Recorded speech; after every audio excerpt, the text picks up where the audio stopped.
Morning. आज का अपना टॉपिक है मुद्रा पूर्ति का अर्थ, मीनिंग ऑफ मनी सप्लाई। मुद्रा की पूर्ति के संबंध में दो प्रकार की विचारधारा प्रचलित है। पहली विचारधारा इसके संकीर्ण अर्थ को लेकर, मतलब इसकी नैरो कंसेप्ट। इससे पूर्व अपन ने मुद्रा की मांग को पढ़ा था और आज अपन मुद्रा की पूर्ति को थोड़ा सा डिस्कस करेंगे।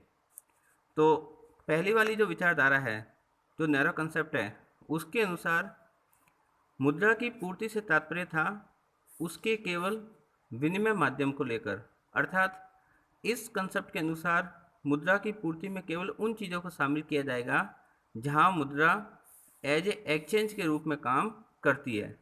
इसलिए इस विचारधारा के अनुसार मुद्रा की पूर्ति में केवल जो हमारी करेंसी है उसी को मुद्रा की पूर्ति में शामिल किया गया था, क्योंकि इनके अनुसार मुद्रा की पूर्ति से तात्पर्य था विनिमय का माध्यम।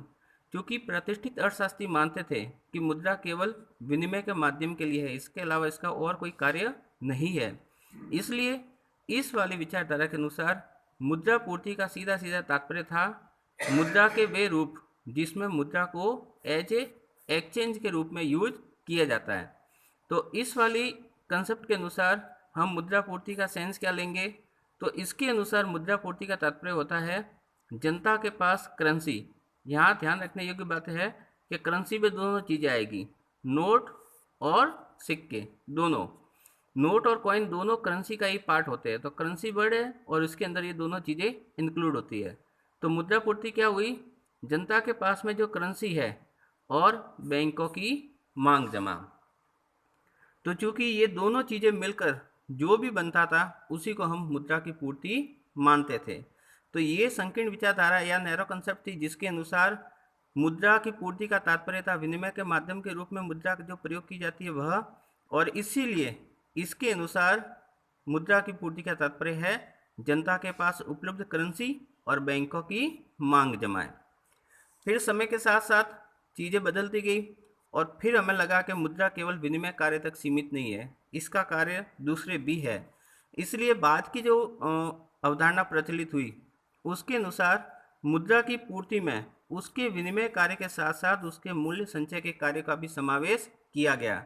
और इसी वजह से जो नवीन विचारधारा है, जो ब्रॉड कंसेप्ट है, उसके अनुसार चूँकि अब विनिमय कार्य के साथ साथ उसके मूल्य संचय को भी, यानी ये वैल्यू को स्टोरेज करके भी रखता है और भविष्य में हम जब चाहे तब उसका यूज कर सकते हैं।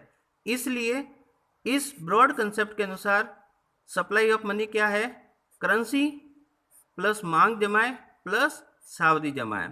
तो जैसा आप देख सकते हैं, जो नैरो कंसेप्ट थी उसके अनुसार केवल करेंसी और बैंकों की जो मांग जमा है, जिनको डिमांड डिपॉजिट अपन कहते हैं, वही मुद्रा की पूर्ति के भाग थे।